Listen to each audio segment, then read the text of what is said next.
Welcome back my YouTube friends. Dear student, जो हमारा next topic है वो है फ्रेंच रेवोल्यूशन। यानी कि इस फ्रेंच रेवोल्यूशन को देखेंगे। इसमें है क्या? The French revolution was based on the same principle that had form the basis of revolution in United states of America and Britain. जो मेन रीजन उसको बताया जाता है वो मेन रीजन इसका है America and Britain. The revolt broke out 14 जुलाई 1789। और जो फ्रेंच रेवोल्यूशन यानी फ्रांस की क्रांति हुई थी वो क्या हुआ था 14 जुलाई 1789। अब मैं थोड़ी इसकी आपको समरी बता देता हूँ। पेरिस जो शहर था उसमें आतंक का माहौल था। सम्राट ने क्या करा? सम्राट ने जितने भी आतंकवादी सबको गोली चलाने का आदेश दे दिया। लोगों में भगदड़ मची। 7,000 लोग थे, घरों से बाहर आ गए। भगदड़ मचने के बाद में लोगों ने क्या करा? जितनी भी सरकारी यानी गवर्नमेंट जो अथॉरिटीज थी यानी एडमिनिस्ट्रेशन था, प्रशासन था, उसको उसमें घुस गए, तोड़ फोड़ की। उसके बाद में जो भी सरकारी खजाना था उसको भी लूट लिया। एक बास्तिल नाम का जो किला था उसके अंदर घुसने के बाद में उसका जो यानी कह सकते हैं सेनापति या उसका ऑब्जर्वर कह सकते हैं उसको भी मार दिया। उसके बाद में जो गोला बारूद जो भी हथियार मिले सब लोग लेकर सड़कों पर निकल पड़े। इसी वजह से ये फ्रेंच रेवोल्यूशन स्टार्ट हो गया था, जिसको हम बोलते हैं फ्रांस की क्रांति। तो आप इसको नोट करते हुए चले मेरे साथ, और नोट करते करते इसको ध्यान रखना। आपको जो मेन ध्यान रखना है वो मेन क्या है अभी इसको हम देखेंगे। 14 जुलाई 1789 को फ्रेंच रेवोल्यूशन स्टार्ट हुआ था, इसको आपको ध्यान रखना है। बाकी इस पॉइंट को आप नोट कर सकते हैं कि French revolution was based on the same principle that had formed the basis of revolution in United state and Britain. इसको आप नोट कर लीजिए फटाफट, फिर मैं इसको इरेज करूं और इसके बाद में नेक्स्ट पॉइंट लिखते हैं। फटाफट इसको नोट कर लीजिए आप लोग, बैठ जाता हूं।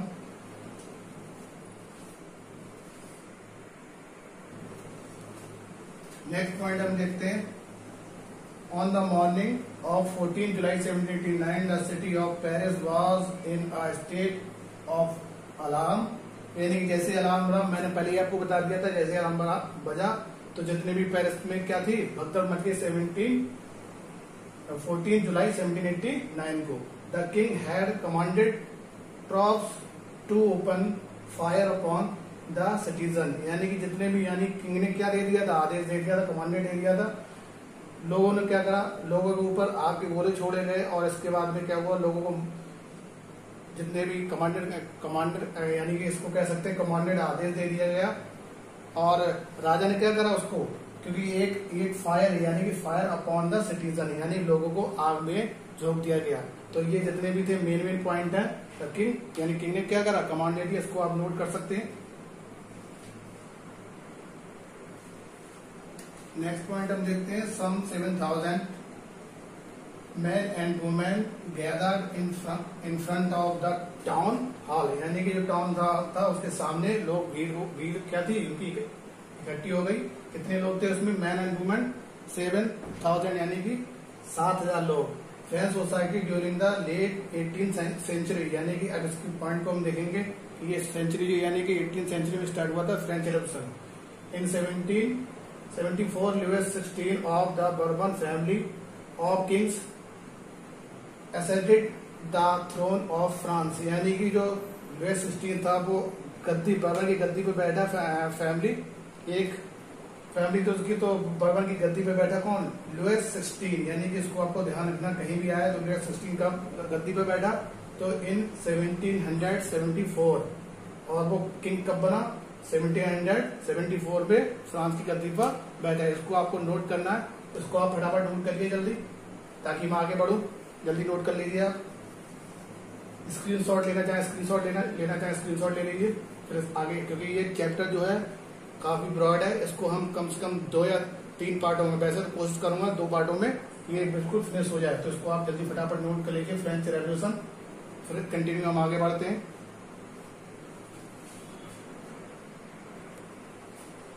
नेक्स्ट पॉइंट हम देखते हैं। He was 20 years old and married to the Austrian princess Marie Antoinette. यानी कि जो उसकी मैरी एंटोनिटी किसकी? लुइस 16। यानी कि आपको उसको ध्यान रखना है। लुइस 16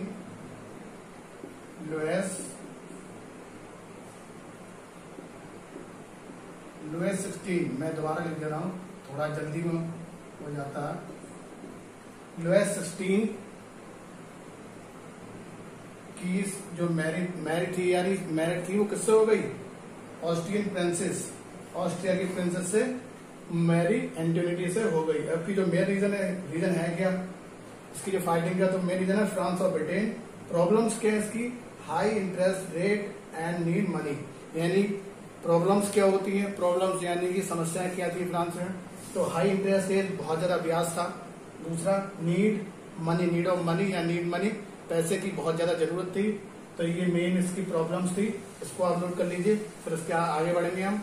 फटाफट इसको नोट करिए जल्दी से, क्योंकि हमें अब बहुत जल्दी नहीं पढ़ना, हमें आराम से पढ़ना, समझ समझ के पढ़ना है, ताकि हमें एक एक पॉइंट क्लियर हो जाए कि आखिर फ्रांस की क्रांति हुई क्यों थी। मैंने आपको बता दिया, पेरिस में सुबह होते ही लोगों की आंख खोलते ही भगदड़ मच गई थी। उस भगदड़ में क्या हुआ, जो वहां के पेरिस के किंग थे, वहां उन्होंने क्या करा, सारे जितने भी जो क्राउड थी उसको मारने का आदेश दे दिया। इसकी वजह से फ्रांस की क्रांति यानी फ्रेंच रेवोल्यूशन स्टार्ट हो गया। तो आपने इसको नोट कर ले फटाफट, बहुत जल्द। नेक्स्ट देख लेते हैं हम टैक्स। तो टैक्स क्या है, तो tax state general political bodies. अब स्टेट जनरल है क्या, स्टेट जनरल जो है वो कौन है, पॉलिटिकल बॉडीज ऑफ फ्रांस। जो पॉलिटिकल बॉडी ऑफ फ्रांस था, फ्रांस की बॉडीज को कहा जाता है स्टेट जनरल। अब division of French society during 18th century, इसको मैं थोड़े आपको डायग्राम बनाने के बाद में बताऊंगा कि डायग्राम, इसको पहले आप इस लाइन को नोट कर लीजिए, फिर इसको कर लीजिए, इसके बाद में डायग्राम, पूरे डायग्राम से देखेंगे किस तरीके से क्या है। तो डायग्राम के बाद में पूरा समझ में आ जाएगा कैसे क्या करना है कैसे नहीं। तो आप इसको पूरे को नोट कर लीजिए फटाफट जल्दी से, क्योंकि मैं पहले कह रहा हूँ कि जल्दी पढ़ाने से कोई फायदा नहीं है, समझ समझ के पढ़ना है, क्या वाले टाइम ज्यादा लग जाए।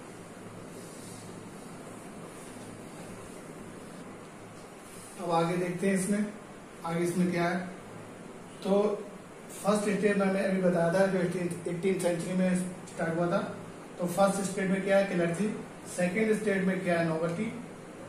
और थर्ड में क्या है, बिग बिजनेसमैन यानी बड़े व्यापारी। कोर्ट यानी court officials, lawyers, administration officials. यानी कि थर्ड में जो हमारा मेन जो है हमारा, बाकी ये बहुत ना के बराबर हो जाते हैं, ये थर्ड पूछा जाता है। थर्ड स्टेट में क्या था, तो बड़े बिजनेसमैन, कोर्ट ऑफिशियल्स, लॉयर यानी वकील, एडमिनिस्ट्रेशन ऑफिशियल यानी प्रशासनिक ऑफिस या प्रशासनिक भवन जिसे बोलते हैं। नीचे इसके आ जाते हैं लॉर्ड्स में, तो वेरी स्मॉल फार्मर्स, लेबर्स और सर्वेंट्स। तो very small farmers, labours, servants ये किस में आते हैं, ये सब इसी में आते हैं थर्ड वाले में। अभी क्या होते हैं लॉर्ड्स जो होते हैं वो डायरेक्ट टैक्स देने वाले, यानी कि प्रत्यक्ष रूप से टैक्स देने वाले। नेक्स्ट हमारा ये है जो बिग बिजनेसमैन होते थे वो चर्च को टैक्स देने, चर्च को टैक्स होते थे, और जो एडमिनिस्ट्रेटर देते थे वो फ्यूडल टैक्स पे करते थे। तो ये जो डायग्राम है, इस डायग्राम को आप अच्छे से बना लें ताकि ये डायग्राम आपको समझ में आ जाए। मैंने बता दिया था first state, second state, third state, और थर्ड मेन अधिकतर ये पूछा जाता है थर्ड स्टेट। तो आप इसको फटाफट नोट कर लें।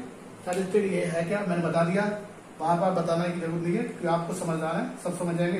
Businessman, court officials, lawyers, administration officials. और डायरेक्ट टैक्स कौन पे करते हैं, वेरी स्मॉल, और ये डायरेक्ट टैक्स पे करते हैं हमारे लॉयर्स। बाकी ऑफिस जो ये चर्च है, चर्च टैक्स वो बिग बिजनेसमैन, और जो एडमिनिस्ट्रेशन है वो फ्यूडल टैक्स।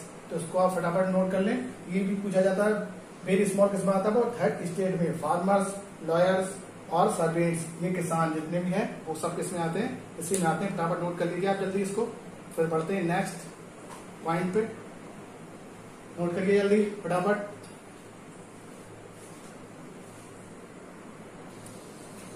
तो इसमें हम देख लेते हैं, इसमें ये है कि पुअर पीपल। अब आगे जो हमारा नेक्स्ट पॉइंट होगा पुअर पीपल यानी गरीब लोग। तो इसमें मेन प्रॉब्लम क्या थी, राइस यानी कि जो चावल थे उनकी बहुत ज्यादा समस्याएं थी। मोर टैक्स, बहुत ज्यादा टैक्स होने के कारण भी लोग बहुत ज्यादा गरीब, क्योंकि लोग टैक्स पे नहीं कर पाते थे। जब टैक्स पे नहीं कर पा रहे हैं तो क्या होगा, पुअर लोग जो जब टैक्स ज्यादा होगा तो उसको पे नहीं कर सकते।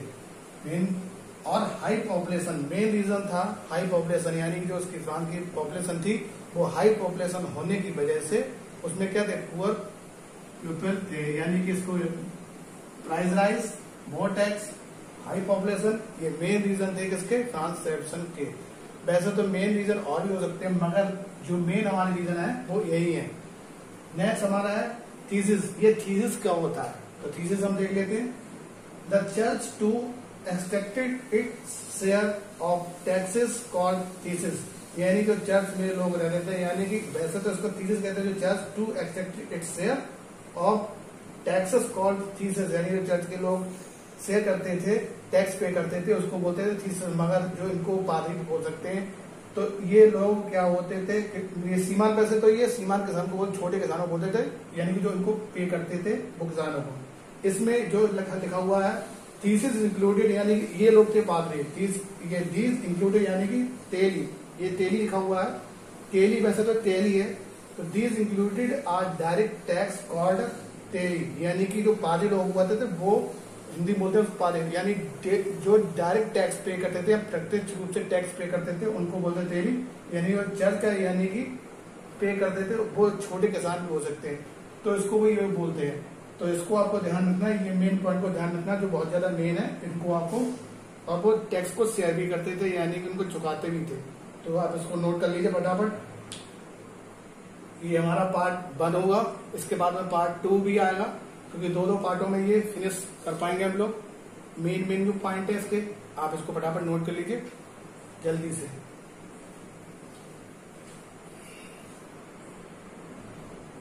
आगे हम देख लेते हैं इसी में। तो मॉन्टेस्क्यू कौन था?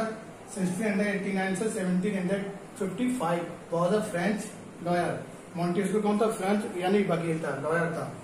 वोल्टेयर कौन था? 1694 से 1778 वॉज अ फ्रेंच पोएट, यानी कि ये कवि था, यानी कि ये लॉयर था। मॉन्टेस्क्यू आपको ध्यान रखना है, मॉन्टेस्क्यू कौन था? एक लॉयर था। डेट याद रख दी, 1689 से 1755 was a French lawyer. Next हमारा वोल्टेयर, 1694 से 1778 वॉज अ फ्रेंच पोएट। और थर्ड हमारा रूसो, 1712 से 1778 pointed out that the king had a duty to serve the needs of his subject, promote their welfare। यानी कि जो भी किंग की वेलफेयर ऑर्गेनाइज होते थे, तो उसमें क्या था? फिलोसफर यानी कि दार्शनिक के रूप में काम करता है। यानी कि ये थे लॉयर, ये थे कवि पोएट, और ये थे दार्शनिक यानी कि फिलोसफर। रूसो एक थे फिलोसफर, इसको आपको ध्यान रखना है। जो भी उसके सर्व यानी कि ड्यूटी होती थी किंग या दरबार में, तो क्या करते थे? रूसो एक फिलोसफर दार्शनिक का काम करते थे। तो दार्शनिक थे वैसे तो रूसो, तो इसको आपको ध्यान रखना है। मॉन्टेस्क्यू कौन थे? लॉयर। वोल्टेयर कौन थे? French poet. और लास्ट में हमारा बचा, ये डेट को आपको जरूर ध्यान रखना है, 1712 से लेकर 1778, इसको आपको ध्यान रखना। वैसे अधिकतर ये मॉन्टेस्क्यू और ये वोल्टेयर बहुत ज्यादा पूछा जाता है, इसकी डेट भी पूछी जाती है। अभी ये एग्जाम में आया था अभी इस साल। ये मॉन्टेस्क्यू कौन था? वो था मॉन्टेस्क्यू कौन था? तो कौन था? French lawyer. उसमें ऑप्शन भी था फ्रेंच लॉयर, पोएट, और ये था फिलोसफर, और नेक्स्ट था नन ऑफ दिस। तो बच्चों ने, स्टूडेंट ने बहुत ज्यादा गलती भी की थी। तो कौन है वो? Montesquieu French lawyer. इसको आपको ध्यान करना है और इसको नोट कर लेना फटाफट। इसका पार्ट 1 है। आपको लगातार वीडियो मिलते रहेंगे, हर सब्जेक्ट के मिलेंगे। तो अगर आपको मेरा ये जो वीडियो है थोड़ा सा भी अच्छा लगा हो तो इसको प्लीज शेयर कर देना, और मेरे चैनल को जरूर सब्सक्राइब कर लेना, ठीक है बेटा। और ज्यादा से ज्यादा लोगों में शेयर करना, क्योंकि हर सब्जेक्ट की आपको वीडियो मिलती रहेगी। तो आप इसको नोट कर लें और चैनल को जरूर सब्सक्राइब करें, ठीक है आप। और इसका पार्ट 2 भी आएगा, तो फटाफट इसको नोट कर लें। और मैं हट जाता हूँ, इसको चाहे आप स्क्रीनशॉट लेना चाहें तो स्क्रीनशॉट भी ले सकते हैं।